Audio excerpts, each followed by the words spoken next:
BCB নির্বাচনে সরকারি হস্তক্ষেপ চলছে বলে মনে করেন সাবেক বোর্ড পরিচালক খালেদ মাহমুদ সুজন।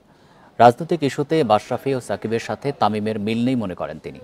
সাবেক এই অধিনায়ক বলছেন, অন্যায়ভাবে স্থগিত করা হয়েছে 15 ক্লাবের কাউন্সিলরশিপ।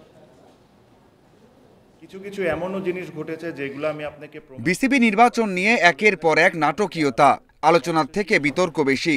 ক্লাব কাউন্সিলর দেওয়ার ক্ষেত্রেও দেখা গেছে দ্বিধা, অনিশ্চয়তা। 15 ক্লাবের কি হবে সেটা নিয়েও সমাধানে আসা যাচ্ছে না। তবে যেভাবে ক্লাবগুলোর কাউন্সিলরশিপ স্থগিত করা হয়েছে সেটা অন্যায় মনে করছেন সাবেক এই পরিচালক। ক্লাবগুলোকে আপনি ফর্ম পাঠালেন কেন?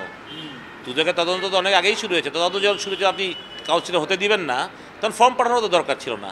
তা আপনি ফর্মটা পাঠাতে, আপনি ডাবল স্ট্যান্ড নিলেন না যে ফর্ম পাঠালেন, তাহলে এই মস্কারাটা করার দরকারটা ছিল কি? ঠিক না?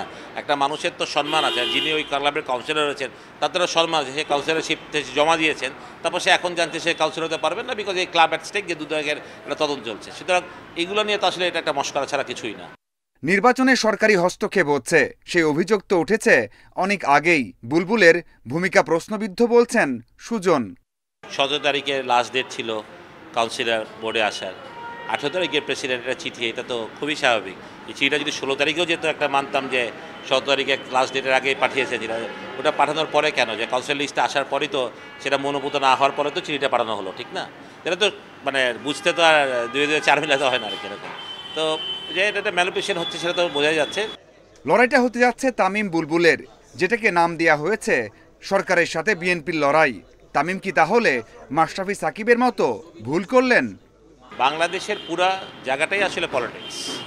পলিটিক্যাল ছাড়া কোনোখানেই হয় না, ঠিক না? যে আপনি পলিটিক্স ছাড়া তো কিছু হয় না। প্রত্যেকটা জায়গাতেই আমাদের পলিটিক্যাল ইনফ্লুয়েন্স থাকে। তো ওইরকম আপনি পলিটিক্যাল ইনফ্লুয়েন্স ছাড়া হয়তো বোর্ড প্রেসিডেন্ট করতেও পারতেন না, হয়তো কথাটা তাই এভাবে চিন্তা করেছে, সেটা হইতে পারে। সুতরাং রাইট রং আমি বলতে পারবো না। আমি বলবো না যে তাই একদম রাইট ডিসিশন নিয়েছে বা তাই রং ডিসিশন নিয়েছে। সাবেক এই অধিনায়ক বিশ্বাস করেন তামিম বুলবুল দুজনে দেশের ক্রিকেটের উন্নতিতে কাজ করতে পারেন।